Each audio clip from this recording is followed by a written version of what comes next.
నమస్తే చార్మినార్ న్యూస్ కి స్వాగతం. ముందుగా ముఖ్యాంశాలు. తిరుపతిలో హోటల్కు బాంబు బెదిరింపు.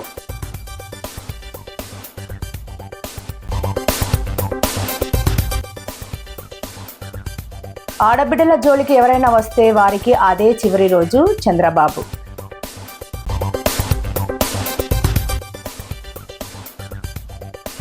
జనసేన నాయకుడు సంపత్ను చుట్టుముట్టిన తెలంగాణ జర్నలిస్టులు శుక్రవారం పోలాకి మండలం మబగాం ఎమ్మెల్యే క్యాంపు కార్యాలయంలో ఎమ్మెల్యే బగ్గు రమణమూర్తి, బగ్గు అర్చన ప్రజా దర్బార్ నిర్వహించారు. ప్రజల నుంచి వచ్చిన వినతులను స్వీకరించి తక్షణమే పరిష్కారం దిశగా చర్యలు తీసుకుంటామని ఎమ్మెల్యే తెలిపారు. గ్రామ స్థాయి సమస్యల పట్ల స్పందించి అధికారులకు ఆదేశాలు ఇస్తున్నామని పేర్కొన్నారు. ఈ ప్రజా దర్బార్లో మొత్తం 32 మంది తమ వినతులను సమర్పించారు. తిరుపతిలోని రాజ్ పార్క్ హోటల్ కు ఇంటర్నెట్ కాల్ ద్వారా బాంబు బెదిరింపు వచ్చింది. అజ్ఞాత వ్యక్తి చేసిన ఈ కాల్తో హోటల్ యాజమాన్యం పోలీసులకు ఫిర్యాదు చేసింది. పోలీసులు బాంబ్ స్క్వాడ్, డాగ్ స్క్వాడ్ తో కలిసి హోటల్లో గంటల తరబడి తనిఖీలు నిర్వహించారు. పేలుడు పదార్థాలు ఏవీ లభించకపోవడంతో ఇది ఫేక్ కాల్ గా నిర్ధారించారు. పోలీసులు కేసు నమోదు చేసుకుని దర్యాప్తు చేస్తున్నారు.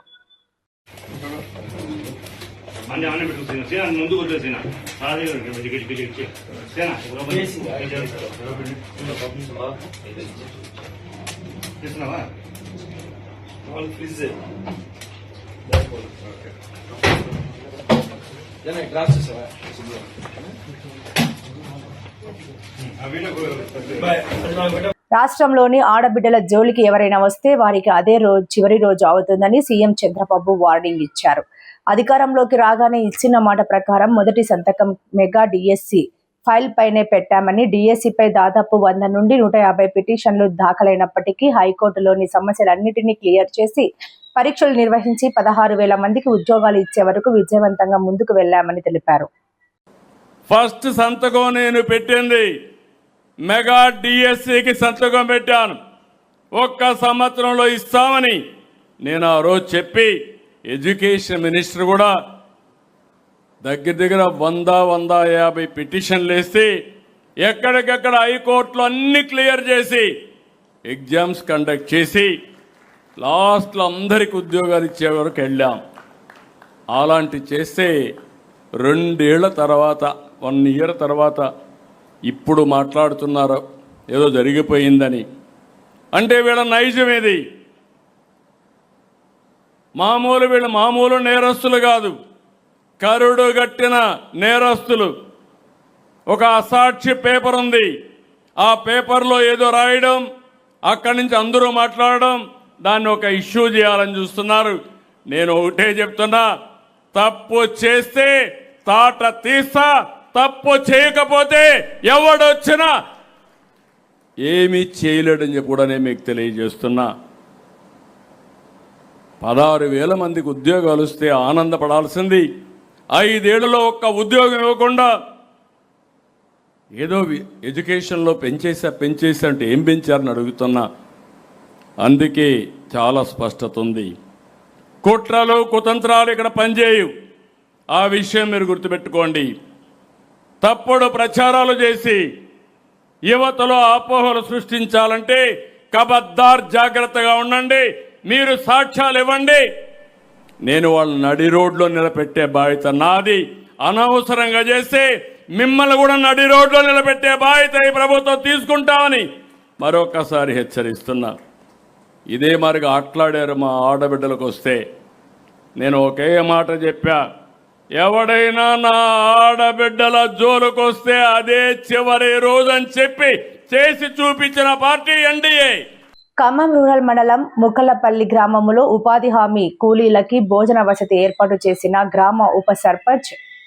ఈ కార్యక్రమంలో పాల్గొన్న సిపిఐ పార్టీ రాష్ట్ర సమితి సభ్యులు నరాటి ప్రసాద్, ములకలపల్లి గ్రామ పంచాయతీ సర్పంచ్ కొర్సా చంద్రలేఖ, సిపిఐ మండల సహాయ కార్యదర్శి నరాటి రమేష్, ఆనుముల సాయి, పసుపులేటి సత్యనారాయణ, పసుపులేటి గణపతి, పువ్వాల చంద్రం, శ్రీరాములు, వీరబాబు, ముక్కెర వెంకన్న, పువ్వాల హరినాథ్, వంటసాల రవి, మహిళలు తదితరులు పాల్గొన్నారు.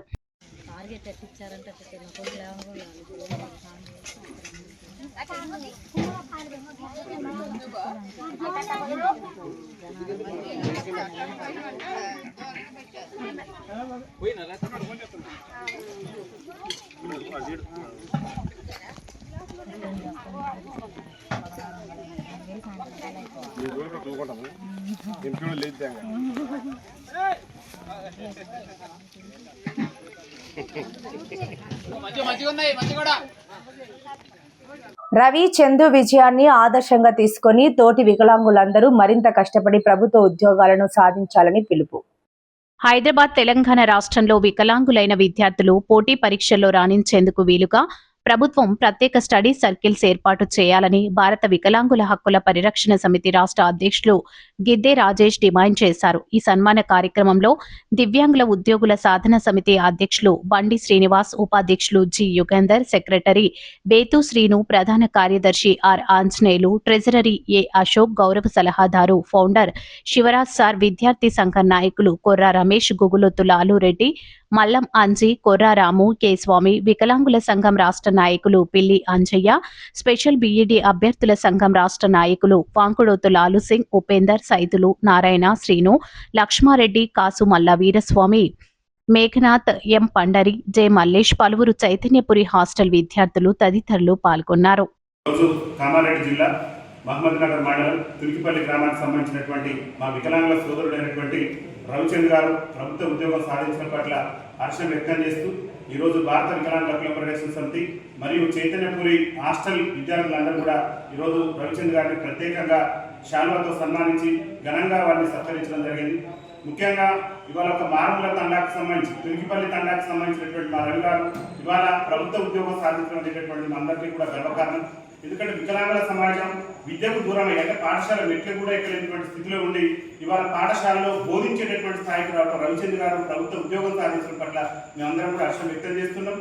గత ప్రభుత్వాలు, గతంలో ఉన్నటువంటి ప్రభుత్వాలు, ఇప్పుడున్న ప్రభుత్వాలు కూడా వికలాంగుల విద్యార్థులకు ప్రోత్సహించే విధంగా వికలాంగులకు ప్రత్యేక స్టడీ సర్కిల్ కానివ్వండి, వికలాంగులకు అన్ని వస్తువులు ఉన్నటువంటి పాఠశాలలు ఏర్పాటు చేసి ఇంకా మేము మెరుగైనటువంటి ఫలితాలు సాధించడంతో పాటు మెరుగైనటువంటి ఉద్యోగ అవకాశాలు కూడా సాధించి రాష్ట్రానికి కూడా మంచి పేరు ప్రతిష్టలు చేయడం, రాష్ట్ర అభివృద్ధిలో కూడా మా వికలాంగుల పాత్ర ఉంటుంది. కాబట్టి గౌరవ తెలంగాణ రాష్ట్ర ముఖ్యమంత్రి రేవంత్ రెడ్డి గారిని కూడా మేము ఒకసారి విజ్ఞప్తి చేస్తున్నాం. మా రవిచంద్ర గారు ఒక మారుమూల ప్రాంతం నుంచి మహమ్మద్ నగర్ మండలం ఎక్కడ ఉన్నటువంటి మహమ్మద్ నగర్ మండలంలో ఒక తండా అయినటువంటి మరి ఆ తులికిపల్లి తండా నుంచి ఇవాళ ఒక ప్రభుత్వ ఉద్యోగిగా మరి మేమందరం కూడా గర్వపడుతున్నాం. ఎందుకంటే ఎన్నో కష్ట నష్టాలు అనుభవించి ఆ ఒక నిరుపేద కుటుంబంలో నుంచి ఆర్థిక పరిస్థితులు ఇబ్బందులు ఉన్నా కానీ మరి తన వైకల్యం అడ్డొచ్చినా కానీ వైకల్యాన్ని సైతం జయించి పాఠశాల మెట్లు కూడా ఎక్కలేటువంటి మా రవిచంద్ర గారు ఇవాళ పాఠశాలలో బోధించేటటువంటి ఉపాధ్యాయుని స్థాయికి ఎదగడం అంటే మందరి గర్వకారణం. ఈ రవిచంద్ర గారు ఉద్యోగం సాధించడం పట్ల భారత వికలాంగుల హక్కుల పరిరక్షణ సమితి చైతన్యపురి హాస్టల్ విద్యార్థులందరూ కూడా హర్షం వ్యక్తం చేసి ఈరోజు వారిని సన్మానించడం. రాష్ట్ర ముఖ్యమంత్రి గారు కూడా మేము ఒకటే విజ్ఞప్తి చేస్తున్నాం తెలంగాణ రాష్ట్ర ముఖ్యమంత్రి రేవంత్ రెడ్డి గారికి.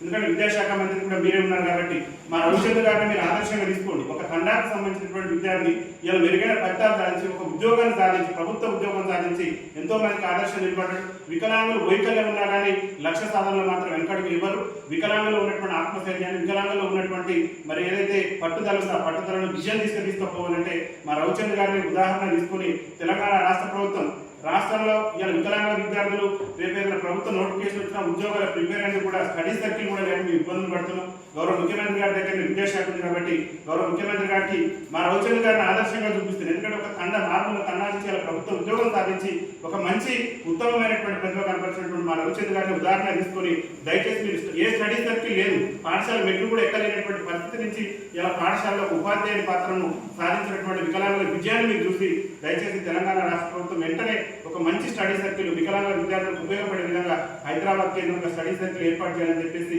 భారత వికలాంగుల హక్కుల పరిరక్షణ సమితి రాష్ట్ర కమిటీ పక్షాన మేము విజ్ఞప్తి చేస్తున్నాం. ఇటీవల కాలంలోనే హాస్టల్ విద్యార్థి సంఘం నాయకులైనటువంటి బండి శ్రీనివాస్ గారి నేతృత్వంలో కూడా విద్యార్థులు మరి స్టడీ సర్కిల్ ఏర్పాటు చేయాలని చెప్పేసి గౌరవ వికలాంగుల కార్పొరేషన్ చైర్మన్ గారు కూడా విజ్ఞప్తి చేయడం జరిగింది. వారు కూడా సంబంధిత పై అధికారుల దృష్టికి తీసుకెళ్తానన్నారు. ఎందుకంటే గతంలోనే మాకు స్టడీ సర్కిల్ ఉన్నది. ఆ ఉన్నటువంటి స్టడీ సర్కిల్ని మళ్ళీ రీఓపెనింగ్ చేపించి మాకు చదువుకునేటటువంటి అవకాశం, మెరుగైనటువంటి ఉద్యోగాలు సాధించేటటువంటి అవకాశం ఉంటుంది. కాబట్టి గౌరవ ముఖ్యమంత్రి గారు తెలంగాణ రాష్ట్ర ప్రభుత్వం దూరదృష్టితో ఆలోచించి వికలాంగుల విద్యార్థులకు విద్య అందాలంటే ఖచ్చితంగా తెలంగాణ సీనియర్ జర్నలిస్టులు ఉద్యమకారుల గురించి నీచపు వ్యాఖ్యలు చేసిన సంపత్ ఉన్మాడ కొడుకులు వెధవలు అంటూ ప్రెస్ మీట్ లో బూతులతో రెచ్చిపోయిన జనసేన నేతల కోపోద్రికులై సంపత్ను నిలదీసిన మీడియా సమావేశానికి వచ్చిన తెలంగాణ జర్నలిస్టులు.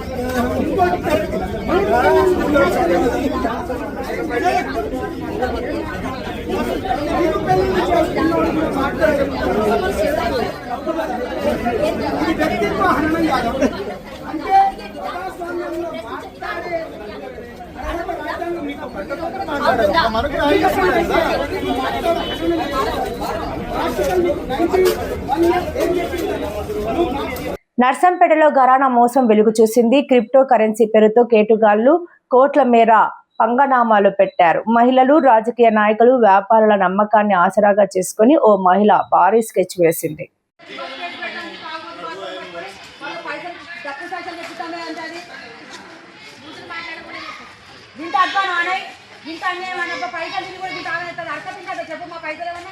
మా పైసలు మాకు ఆరేసి కదా కోర్టు ఆస్తులు ఉన్నాయి. మా మీద నువ్వు లాస్ అయినా కోర్టు సంపాదించావు. నువ్వు నీ న్యాయం నాశనం అయిపోను. వాడ మీద అందరు మనుషులే కాదబ్బా. మీకేమైనా అన్యాయం జరిగితే మీరు ఊరుకుంటారు చెప్పు.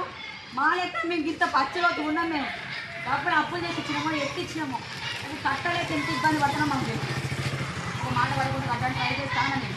కానీ ఎంత నరకం అయితే నెల చెప్పు. ఒక అప్పు కట్టాలంటే కష్టపడి కడతాను కదా. మా పైసలు మాకు ఇంత నీ చుట్టూ తిరగాల. పైగా మీ కొట్టడం చేస్తే బంధం చేస్తాను నువ్వు మమ్మల్ని దాని బాధనం పాడుపడి అది తప్పించుకోవడానికి నన్ను అన్నం లేవలబ్బా. పైసలు దానికి వెళ్ళే మాట్లాడో చెప్పు.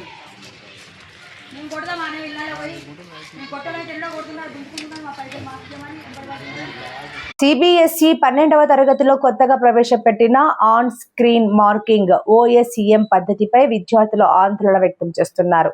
తమ సమాధాన పత్రాలు తారుమారు అయ్యాయని కొందరు ఆరోపిస్తున్నారు. దీనిపై కేంద్ర విద్యాశాఖ మంత్రి ధర్మేంద్ర ప్రసాద్ స్పందిస్తూ మూల్యాంకన ప్రక్రియలో అవకతవకలు జరిగినట్లు తేలితే బాధ్యులను వదిలిపెట్టబోమని, ఈ వైఫల్యాలకు తాను బాధ్యత తీసుకుంటున్నట్లు హామీ ఇచ్చారు. వాటిని సరిచేస్తాం, పరిష్కారాలను కనుగొంటామని ఆయన తెలిపారు. आज हमने जो CBSE की 12th की जो एग्जामिनेशन लेके कुछ विषय सामने आई है उसकी एक रिवैल्यूएशन अभी शुरू होगा। 17 लाख विद्यार्थी परीक्षा दिए थे। उनमें से हर एक की जो कॉपी उन्होंने आंसर किया है इससे 98 लाख कॉपी पे उनकी उत्तर सुरक्षित है। 98 लाख कॉपी यानी एक एक कॉपी में 40 पेजेस है। लगभग 40 करोड़ स्कैन कॉपी जिसके ऊपर पहली बार CBSE ने एक इवैल्यूएशन प्रोसेस किया। OSM उसको कहा। OSM एक प्रोग्रेसिव इंस्ट्रूमेंट है। भारत में अनेक यूनिवर्सिटी, अनेक इंस्टीट्यूशन और दुनिया की अनेक इंस्टीट्यूशंस OSM की ओर बढ़ रहे हैं। धीरे धीरे ये स्टूडेंट सेंट्रिक है, फॉर स्टूडेंट है। बच्चों को ट्रांसपेरेंटली अपने मार्क के बारे में जानकारी मिले, उनको ट्रांसपेरेंटली स्कैन कॉपी के माध्यम से उनकी आंसर शीट उनके हाथ में आए, उनकी जिज्ञासा, उनके मन में जो प्रश्न है और उसमें कम मिला है या ज्यादा मिला है वो कुछ छूट गया है, ये सारा विषय की जानकारी देने का ये OSM की व्यवस्था है। पहली बार देश में CBSE ने इसको प्रयोग किया। उसमें कुछ विसंगति ध्यान में आ रही है। इसको मैं दायित्व लेता हूं। उसको ऐसे ठीक करा जाएगा, उसके उपाय निकाला जाएगा। उस काम पे हम सब लोग जुटे हैं। हम एक भी विद्यार्थी की ऑन आंसर्ड क्वारी को, कोई उनकी मन की जिज्ञासा को हम असमाधित नहीं छोड़ेंगे। ये ट्रांसपेरेंसी के साथ साथ क्वालिटेटिव एक विषय है, क्वालिटी की उपलब्धि कराने का एक विषय है। इसमें अनेक सुधार होने की संभावना भी है। उसमें जो कुछ विसंगति आई है, जो इतने बड़े मात्रा में इसको व्यवस्था किया गया, मैंने जैसे कहा 40 करोड़ पेपर स्कैन हुई है। उसमें से 17 लाख में से 4 लाख स्टूडेंट्स लौट के आए हैं। अपना आंसर शीट को उन्होंने अपने हाथ में लिया है। लगभग 11 लाख कॉपी उनके पास गया है। उसको भी वो देख रहे हैं। जो दिक्कत आई है उसके लिए हम जिम्मेदारी लेते हैं, हम खेद प्रकट करते हैं और मैं आपको आश्वस्त करता हूं, अगर कोई इंटेंशनल जिम्मेवार रहेगा, मैं सरकार की ओर से दायित्व लेकर कर रहा हूँ, किसी को हम स्पेयर नहीं करेंगे, वो कितना भी बड़ा व्यक्ति हो, सीबीएसई के अंदर हो, सीबीएसई के बाहर हो या सरकार के अंदर हो, हम सारे व्यक्तियों को हम सब अकाउंटेबल है। डेमोक्रेसी में हम कुछ ही चीज़ों से हम भाग नहीं रहे, लेकिन हमें अपने बच्चों को, जो 17 लाख बच्चे परीक्षा दिए हैं, उनकी हितों की हमारी सर्वोपरि है। हम पूरा आश्वस्त करते हैं इसको। बच्चे अभी ये पुराना प्रक्रिया है, लोग परीक्षा देते हैं मैन्युअली, वो रीचेकिंग और रिवैल्यूएशन के लिए अप्लाई करते हैं, उनको फिर उसकी प्रश्न को लेकर उनको रिवैल्यूएशन किया जाता है। इस बार उसको ऑनलाइन डिजिटल किया गया है, इसको हम आश्वस्त करते उसको व्यवस्थित कर लिया जाएगा। రైతు డిస్కమ్ కాదు, రైతులకు ఉరివేసే డిస్కామ్ అని మాజీ మంత్రి జగదీష్ రెడ్డి విమర్శించారు. రైతుల జీవితాలు చీకట్లోకి నెట్టే ఒప్పందమే రైతు డిస్కామ్ అన్నారు. రైతులకు ఇచ్చే ఉచిత విద్యుత్ను తొలగించేందుకు ఈ డిస్కామ్ ప్రతిపాదన తెలుస్తుంది. ఉద్యోగస్తుల విషయానికి వస్తే రైతులకి ఇంకా గొప్ప సేవలు ఇంకా ఎక్కువ అందిస్తామనే మాటలో వాళ్ళు చెప్పదలుచుకుంది. రైతులు నమ్మించిన కొరికే దాని పేరు రైతులు పెట్టింది. ఒక్క మాటలో చెప్పాలంటే రైతుకి ఉరివేసే డిస్కమ్ ఇది. రైతుకు ఉరివేసే డిస్కమ్. రైతు డిస్కమ్ అని పెడితే సరిపోదు, RUVPS అని పెట్టాలి. రైతుకు ఉరివేసే డిస్కమ్. ఒక మాట చెప్పాలండి, ఎట్లా సర్వీస్ ఇస్తారండి? ఇవాళ దాదాపు 13,000 మంది సర్వీసెస్ అందిస్తున్నారు కింద గ్రామీణ స్థాయిలో, క్షేత్రస్థాయిలో. వాళ్ళ ప్లేస్లో 13,000 మందిని తీసేసి 1,000 మందిని ఇచ్చి ఉద్యోగస్తులను, 1,000 మందిని ఇచ్చి 13,000 మంది పనిచేసే చోట ఉరకమంటే 30 లక్షల మంది కన్జ్యూమర్స్ ఫోన్ చేస్తుంటారు. 30 లక్షల మంది కన్జ్యూమర్స్ కి 1000 మందిని ఆన్సర్ చేయమంటే, ఆన్సర్ అంటే ఫోన్ మీద ఆన్సర్ చేసేది కాదు, ప్రాక్టికల్ వెళ్ళాలి. ఒక్క లైన్ మ్యాన్ కు 15 గ్రామాలు వస్తాయి.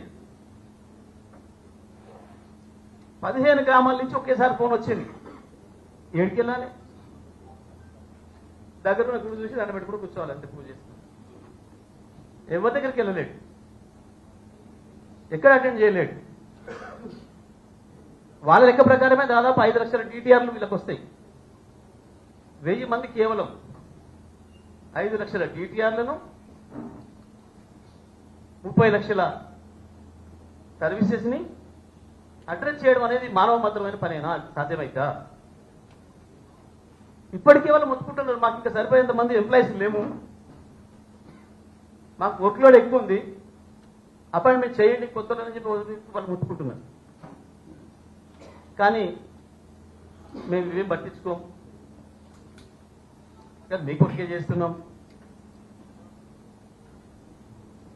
ఏదో దేనికో మంది వేస్తే ఏదో ఊసిపోయిందని సామెత అవుతారు. రైతు డిస్కమ్ పై అనేక అనుమానాలు ఉన్నాయని, దీనిని పైలట్ ప్రాజెక్ట్ తీసుకుని విజయవంతమైన తర్వాతే రాష్ట్రమంతా అమలు చేయాలని టీఆర్ఎస్ చీఫ్ అనిత అన్నారు.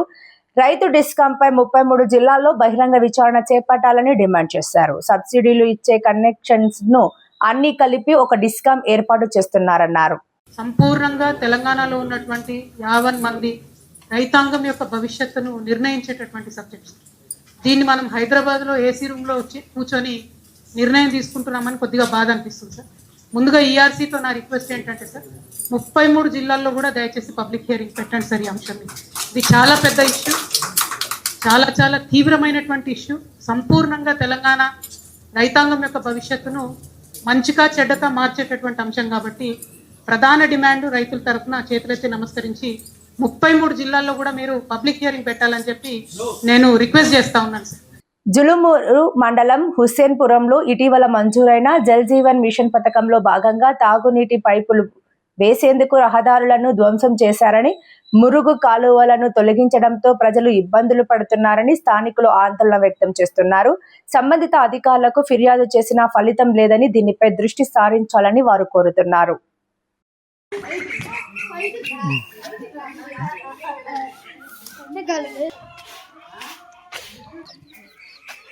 అంటే ఏంటి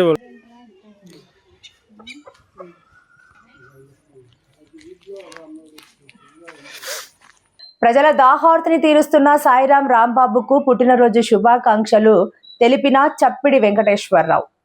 శ్రీ సద్గురు సాయిబాబా ట్రస్ట్ వ్యవస్థాపక అధ్యక్షులు సాయిరాం రాంబాబు జన్మదినాన్ని పురస్కరించుకొని కాకినాడ రూరల్ మండలం AP IIC main road Abhaya Anjaneya స్వామి గుడి వద్ద 41వ రోజు మజ్జిగ రస చలవేంద్రం ఏర్పాటు చేసి వాహనదారులకు పాదచారులకు దాహదిని తీరుతున్న సాయిరాం రాంబాబు నిండు నూరేళ్లు సుఖ సంతోషాలతో ఉండాలని రాష్ట్ర శెట్టి బైలజ డైరెక్టర్ టీడీపీ సీనియర్ నాయకులు డాక్టర్ చప్పిడి వెంకటేశ్వర్లు పేర్కొన్నారు. ఈ కార్యక్రమంలో శ్రీ సద్గురు సాయిబాబా ట్రస్ట్ సభ్యులు కొలుగొండ తాయారమ్మ, తోట తాయారమ్మ, జ్యోతుల కొండలరావు, సత్య, కండపల్లి సతీష్, మూర్తి, కంచర్ల సతీష్, చిరంజీవి తదితరులు పాల్గొన్నారు.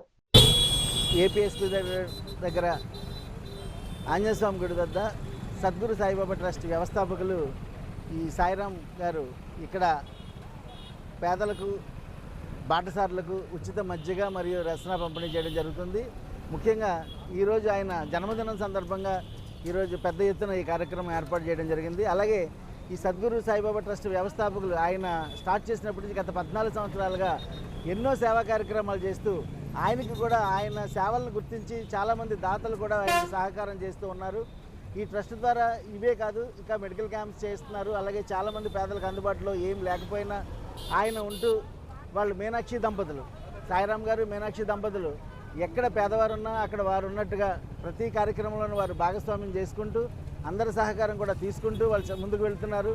ఎందుకంటే ఇటువంటి వారిని ఖచ్చితంగా అభినందించాలి. కారణం ఏంటంటే ఎక్కువ డబ్బులుండో లేకపోతే బయటకు వెళ్ళి మేము పేరు సంపాదించుకోవాలనే వాళ్ళు వేరు. పర్టికులర్గా సేవే ఆయన జీవితంగా మలుచుకుని గత 14 సంవత్సరాలుగా ఈ మీనాక్షి దంపతులు ఇటువంటి సేవా కార్యక్రమాలు చేస్తున్నందుకు ఆయన పుట్టినరోజు సందర్భంగా ఆ దంపతులకు నేను అభినందిస్తూ వారిని ఆశీర్వదిస్తూ ఇటువంటి మంచి కార్యక్రమాలు ఇంకా ఎన్నో చేయాలని చెప్పేసి భగవంతుడు ప్రార్థిస్తూ వారికి భగవంతుడు ఎప్పుడూ ఆయుర ఆరోగ్యాలతో అలాగే ఐశ్వర్యంతో వృద్ధి చెందాలని చెప్పేసి ఈ సందర్భంగా కోరుకుంటున్నాను. వర్గీకరణకు వ్యతిరేకంగా దేశవ్యాప్త ఉద్యమం. రాక్స్ జాతీయ అధ్యక్షులు రత్నాకర్ ఎస్సీ వర్గీకరణకు వ్యతిరేకంగా దేశవ్యాప్త ఉద్యమాన్ని చేపడుతున్నట్లు రాక్స్ జాతీయ అధ్యక్షులు ఆర్ఎస్ రత్నాకర్ తెలిపారు. సామర్లకోట లయన్స్ క్లబ్ సమావేశంలో శుక్రవారం నిర్వహించిన విలేకరుల సమావేశంలో ఆయన మాట్లాడారు. 2004 సుప్రీంకోర్టు రిజర్వేషన్ల వర్గీకరణకు వ్యతిరేకంగా నిర్ణయించడం జరిగిందని అన్నారు. రాజకీయ కుట్రలతో చేపట్టిన ఎస్సీ వర్గీకరణ తక్షణమే రద్దు చేయాలని రత్నాకర్ డిమాండ్ చేశారు. ఈ సమావేశంలో నేతలు లింగం శివప్రసాద్, నేతల హరిబాబు, రాంప్రసాద్, కొప్పుల ప్రేమబాబు, కోసి కొండబాబు, బీపేల్ పండు, డోనం లక్ష్మణబాబు, అమ్మ బొమ్మల సాయి, నేతల శ్రీనివాస్ తదితరులు పాల్గొన్నారు. ముందుగా అంబేద్కర్ చిత్రపటానికి పూలమాలలు వేసి నేతలంతా నివాళులు అర్పించారు. ఈ ఎస్సీ వర్గీకరణ ఉద్యమం అనేది ఎంతో మన ఆంధ్రప్రదేశ్లో ఢిల్లీలో ఉండేది. ఇప్పుడు మోడీ గారు వచ్చిన తర్వాత ఎస్సీ వర్గీకరణ దేశం మొత్తానికి చేశారు. రెండవది ఏంటంటే ఎస్సీ వర్గీకరణ మొన్నటి వరకు జరగలేదు. 2004లో చట్టం చేస్తే చంద్రబాబు నాయుడు రాజ్యాంగబద్ధంగా చెల్లదని చెప్పేసి సుప్రీంకోర్టు కొట్టేయడం జరిగింది 2004లో. దాన్ని మళ్ళీ ఎంఆర్పిఎస్ నాయకత్వం పోరాటం చేయడం, వాళ్ళు దాని ద్వారా మళ్ళీ 2024 అంటే 20 సంవత్సరాల తర్వాత వర్గీకరణ అంశాన్ని మళ్ళీ తీసుకురావడం, వర్గీకరణ చేయించడం జరిగింది. సో వర్గీకరణ ఇష్యూ అనేది 20 సంవత్సరాలుగా లేదు. ఇప్పుడు మళ్ళీ కొత్తగా సుప్రీంకోర్టు తీసుకోవడం, చట్టం చేయడం జరిగింది. కాబట్టి పోరాటం అనేది చాలా సీరియస్ ఇష్యూ. కాబట్టి దీని విలేకరుల మిత్రులందరూ కూడా సామర్లకోట అంటే మరి మా ఊరి కిందే లెక్క కదా మీకు అందరికీ తెలిసిందే. తెలుగు రాష్ట్రాల్లో మొత్తం తిరిగేసిన తర్వాత మొత్తం ఎన్ని జిల్లాలు అయితే ఉన్నాయో విడిపోయినటువంటి తెలుగు రాష్ట్రాలు అన్ని జిల్లాలు తిరిగేసిన తర్వాత లాస్ట్లో పెడదాం అనేటటువంటి ఉద్దేశంతో ఈరోజు సామర్లకోటలో పెట్టడం జరిగింది. సో నెక్స్ట్ ఏంటంటే ఈ ఉద్యమం సామర్లకోట నుంచి హరిబాబుకి వచ్చినాం. సామర్లకోట నుంచి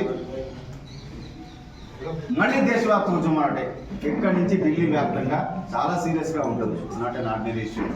దేశం మొత్తానికి సంబంధించినటువంటి పోరాటం కాబట్టి అంత ఈజీగా ఏదో వచ్చి ప్రెస్ మీట్ పెట్టిపోయే పరిస్థితులు కాదు. కాబట్టి మిత్రులందరూ, విలేకరు సోదరులందరూ, నా బంధువులు, మిత్రులు, విలేకరులు అయినటువంటి మీరు రెగ్యులర్గా ఇక్కడి నుంచి పోరాటం ఎన్ని జరుగుతాయి, అసలు మొత్తం ఇండియాను కవర్ చేసేటటువంటి ప్రాసెస్లో భాగంగా I went to 5 states, Andhra, Tamil Nadu, Karnataka ఇవన్నీ కూడా తిరగడం జరిగింది. మిత్రుల మీరు కోఆపరేట్ చేయాలని, విలేకరులు ప్రత్యేకించి నేను మీ నుంచి సహాయ సహకారాలు అందించాలని కోరుతా ఉన్నాను. అలాగే మీరు కూడా అందిస్తే మా వైపు నుంచి కూడా ఆర్గనైజేషన్ తరఫున మా వైపు నుంచి ఎప్పుడు కూడా మీరు చేయగలిగినటువంటి సహకారం మీకు అందిస్తామని చెప్పేసి మీకు అందరికీ తెలియజేస్తా ఉన్నాను.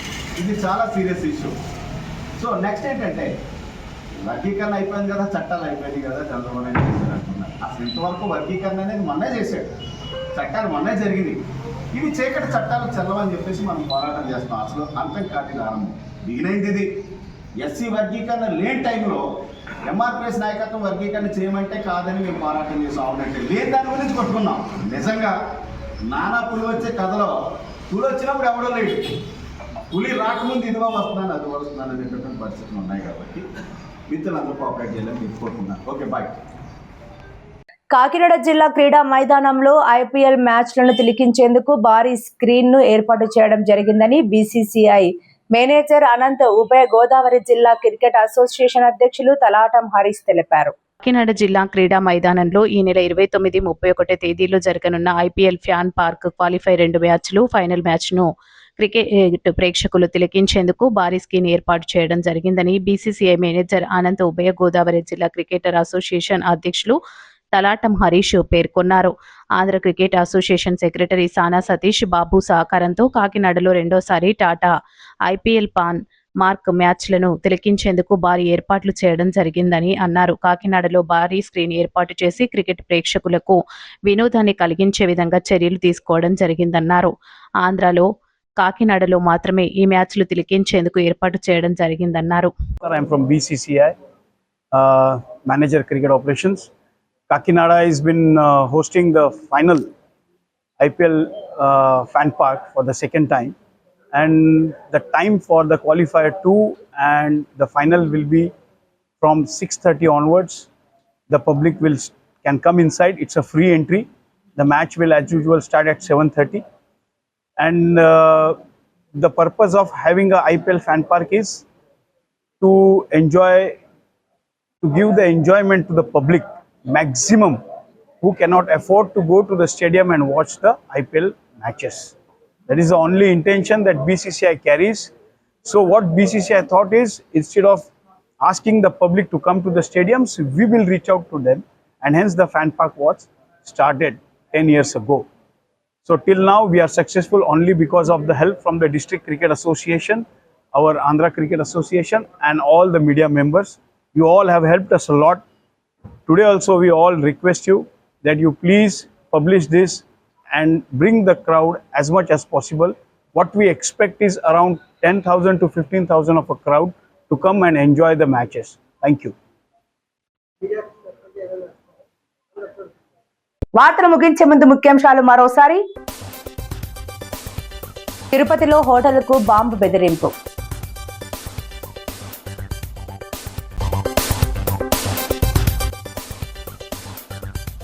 ఆడబిడ్డల జోలికి ఎవరైనా వస్తే వారికి అదే చివరి రోజు చంద్రబాబు.